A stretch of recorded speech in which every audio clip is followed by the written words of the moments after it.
इस वीडियो में हम लोग डिस्कस करने वाले हैं फॉर्म 15 CA एंड CB के बारे में। जी हाँ, ये दोनों ही फॉर्म्स होते क्या है, क्या क्या कंडीशन होती है जब इसको आपको ऑनलाइन फिलअप करना रहता है, प्लस कैसे आप ऑनलाइन इनकम टैक्स की वेबसाइट के ऊपर फिलअप कर सकते हो, किसमें क्या क्या चीज़ों का आपको ध्यान रखना पड़ता है। तो ये सारी जानकारी दूंगा एक ही वीडियो के अंदर, तो प्लीज़ पूरा वीडियो यहाँ पे ज़रूर देखिएगा। स्टार्ट करने से पहले बताना चाहूँगा, अगर आप कोई भी लीगल कंसल्टेंसी लेना चाहते हैं एक प्रोफेशनल एक्सपर्ट के through, link in the description box, आप हमारे 1500 से भी ज़्यादा रिव्यूज चेकआउट कर सकते हो। अब सबसे पहले बात करते हैं कि फॉर्म 16 CA CB आखिर इसकी रिक्वायरमेंट क्यों रहती है। तो देखिए, अगर आप इंडिया से कोई भी बाहर की कंट्री के अंदर कोई भी पैसा भेजना चाहते हैं, आउटवर्ड रेमिटेंस बेसिकली करना चाहते हैं, जहाँ पे भी TDS एप्लीकेबल होता है, तो उन कंडीशंस के अंदर आपको इन फॉर्म को ऑनलाइन फिलअप करना पड़ता है। जी हाँ, तो बेसिकली ये कंप्लायंस का पार्ट होते हैं, जहाँ पे भी RBI की अप्रूवल की रिक्वायरमेंट होती है और जहाँ पे भी TDS यहाँ पे फॉरेन पेमेंट्स के ऊपर डिडक्ट होता है। अब देखिए, फॉर्म 15 CA की अगर मैं बात करूँ तो ऑलमोस्ट भाई ये 4 पार्ट के अंदर यहाँ पे डिवाइड होता है। तो आपको ये समझना जरूरी है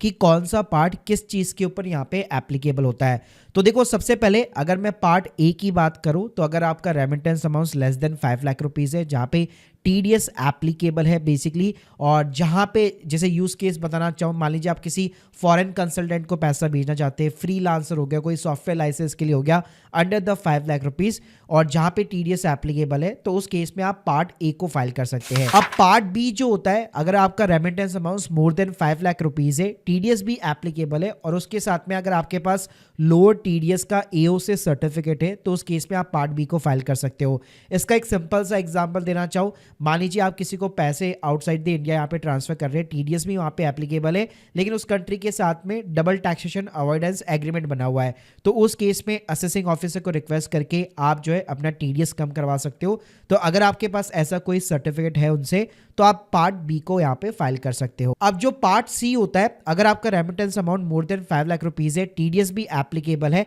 तो इस फॉर्म को आपको खुद को तो फिलअप करने के साथ ही जो प्रैक्टिसिंग चार्टर्ड अकाउंटेंट होता है, वो आपके फॉर्म को एक तरह से सर्टिफाइड करता है, अप्रूव करता है। इसके अलावा जो पार्ट D रहता है, अगर कोई भी यहाँ पे टैक्स नहीं लगने वाला है कोई रेमिटेंस के ऊपर बेसिकली, तो यहाँ पे आप पार्ट D को फाइल कर सकते हैं। एग्जांपल देना चाहो, जैसे आप गिफ्ट्स वगैरह भेजना चाहते हो, रिलेटिव है जो आपके एब्रोड के अंदर पर्सनल ट्रैवल पर्पस के लिए, एजुकेशन एक्सपेंसेस के लिए, तो उस केस में आप पार्ट D को फाइल कर सकते हो। अब देखिए, फॉर्म को फाइल करने के लिए इनकम टैक्स पोर्टल पे आपको लॉगिन करके इनकम टैक्स फॉर्म में अगर आप जाएंगे, तो थर्ड टैब के अंदर थोड़ा नीचे की साइड में अगर आप जाएंगे, तो आपको फॉर्म 15 CA देखने को मिल जाता है। अब फॉर्म 15 CA एंड CB को भरना बिल्कुल भी आसान नहीं है अगर आपके पास में मल्टीपल रेमिटेंस है। तो जी हाँ, तो ये काफी ज्यादा टाइम कंज्यूमिंग प्रोसेस रहेगा, लेकिन मैं आपको यहाँ पे एक स्मार्ट सॉल्यूशन प्रोवाइड करने वाला हूँ। तो गाइस, ये है एक्सेल टूल की तरफ से फॉर्म 15 CA एंड CB का बल्क XML जनरेटर यूटिलिटी। तो गाइस, ये बड़ा ही कमाल का यहाँ पे एक्सेल बेस पूरा आपका यूटिलिटी है, जिसके अंदर आपके पास में बल्क के अंदर भाई रेमिटेंस है,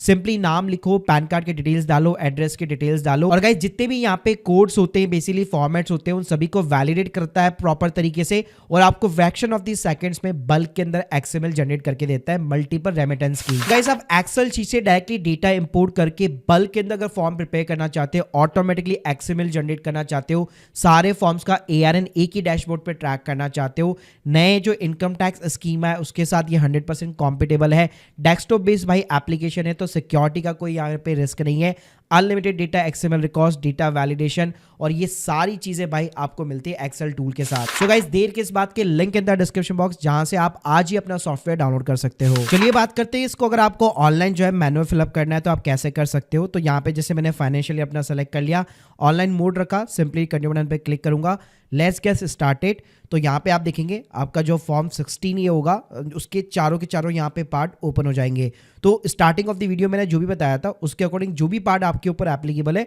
उसके अकॉर्डिंग यहाँ पे आप प्रोसीड कर सकते हो। जैसे अगर लेस देन 5 लाख रुपीज़ का रेमिटेंस अमाउंट है, पार्ट A सिंपली यहाँ पे आपको सेलेक्ट करना है, प्रोसीड बटन पे क्लिक करना है, तो यहाँ पे आप देख सकते हो 4 टैब्स खुल जाएगी। तो पहले आपको सेंडर की डिटेल्स डालनी है, फिर जो भी रिसिप्टेंट है उसकी डिटेल्स डालनी है, फिर बैंक डिटेल्स वगैरह, अमाउंट वगैरह हो गया, TDS कितना काटा है आपने, वो डिटेल्स आपको यहाँ पे फिलअप करनी है, और लास्ट में वेरिफिकेशन की डिटेल्स। तो सेंडर डिटेल्स में आप ऑलरेडी लॉगिन कर रखे हो अपने इनकम टैक्स पोर्टल के अंदर, तो कोई भी डिटेल ऐड करने की यहाँ पे जरूरत नहीं पड़ेगी। प्रीफिल्ड आपको डेटा मिलेगा। फिर नेक्स्ट जो है रेमिटेंस रिसिपिएंट की डिटेल्स होगी, तो यहाँ पे नेम डालना पड़ेगा। आप उसको कैसे ऐसे सेव करना चाहते हैं, अगर आपके पास पैन कार्ड उसका नंबर अवेलेबल है कि नहीं है, प्लस उसका एड्रेस वगैरह हो गया, नीचे की साइड में उसकी कॉन्टैक्ट डिटेल्स वगैरह हो गई। फिर यहाँ पे रेमिटेंस की डिटेल्स आती है कि किस कंट्री के अंदर आप पैसा यहाँ पे भेजने वाले हो, जैसे for an example United state of America हो गया, कितना अमाउंट आपका पेबल है बिफोर द टीडीएस, वो भी इंडियन करेंसी में आपको यहाँ पे पुट करना है। और जहां पे भी रेड मार्क दिया हुआ है वो सारे कंपलसरी फील्ड्स है। फिर आईएफसी कोड हो गया, नेम ऑफ द बैंक हो गया, जिस बैंक के थ्रू आप भेजने वाले हो पैसा, name of the authorise dealer, तो यहाँ पे आपको ऑलमोस्ट सारे बैंक्स की लिस्ट देखने को मिल जाती है। तो जैसे आईसीआईसी बैंक हो गया, एचडीएफसी हो गया, एसबीआई, जो भी आपका बैंक है जिसके थ्रू भी आप सेंड वगैरह करने वाले हो, उसकी पूरी डिटेल्स हो गई। फिर डेट हो गई, उसके बाद में नेचर ऑफ द रेमिटेंस हो गया, किस टाइप का रेमिटेंस है, तो यहाँ पे सारे कोड्स देखने को मिल जाएंगे जो आरबीआई के कोड्स वगैरह होते हैं। तो लेट्स से जैसे कि एडवर्टीजमेंट फीस वगैरह है, तो यहाँ पे आपको जो है सर्विस वाले या बिजनेस सर्विसेज वाले सेक्शन देखने को मिल जाते हैं, फिर उसके सब कोड देखने को मिल जाते हैं और सभी के ऊपर बाकायदा प्रॉपर डिस्क्रिप्शन होता है। तो आप अपने अकॉर्डिंग यहाँ पे प्रॉपर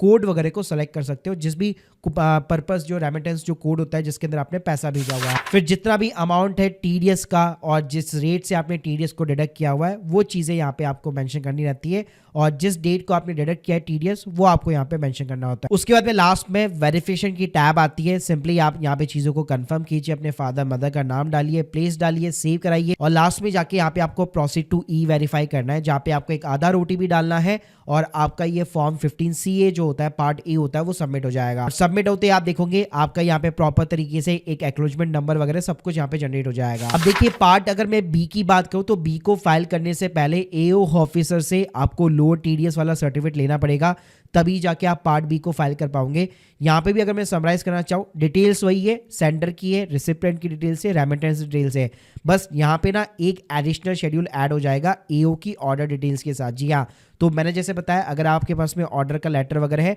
तो वो चीज़ों की डिटेल जो है यहाँ पे आपको फिलअप करनी पड़ेगी। तो यहाँ पे आप देख सकते हो बाकायदा आपको सेक्शन सेलेक्ट करने, name of the assessing officer हो गया जिसने सर्टिफिकेट या ऑर्डर इशू किया है, डेजिग्नेशन हो गई, डेट ऑफ ऑर्डर हो गया, सर्टिफिकेट या ऑर्डर नंबर वगैरह, ये चीजें आपको यहाँ पे पुट करनी है। आप देखो जो पार्ट सी है उसको फिलअप करने से पहले आपको एक चार्टर्ड अकाउंटेंट की हेल्प लगने वाली है, क्योंकि वो अपने अकाउंट से पहले जो है इस चीज को यहाँ पे प्रोसीड करेगा। तो जैसे अगर आप पार्ट सी की तरफ जाओगे भी तो यहाँ पे पहले आपसे जो है एक्नॉलेजमेंट नंबर मांगा जाएगा, फॉर्म 15CB का ARN नंबर, जो आपको अपना सीए जो होता है वो आपको बेसिकली प्रोवाइड करता है और इसके लिए आपको उसको ऑथराइज भी करना पड़ता है। तो ऑथराइज पार्टनर में जाकर जो माई चार्टर्ड अकाउंटेंट का टैब होता है वहां पे जाके उसको आप ऑथराइज भी कर सकते हो। अब जो पार्ट डी होता है वो यहाँ पे डेफिनेटली आप खुद फिलअप कर सकते हो, जैसे यहाँ पे जिसके ऊपर टैक्स नॉन टैक्सेबल वाली चीजें, सेम सेंडर की डिटेल्स हो गई, रिसिपिएंट की डिटेल्स हो गई, फंड ट्रांसफर की डिटेल्स हो गई, तो ऑटोमेटिकली जो पार्ट ए था वैसा ही almost same kind of the format आपको यहाँ पे देखने को मिलेगा। बस यहाँ पे केवल आपको सर्टिफाइड करना पड़ेगा कि जो रेमिटेंस दिया हुआ है वो कोई भी मतलब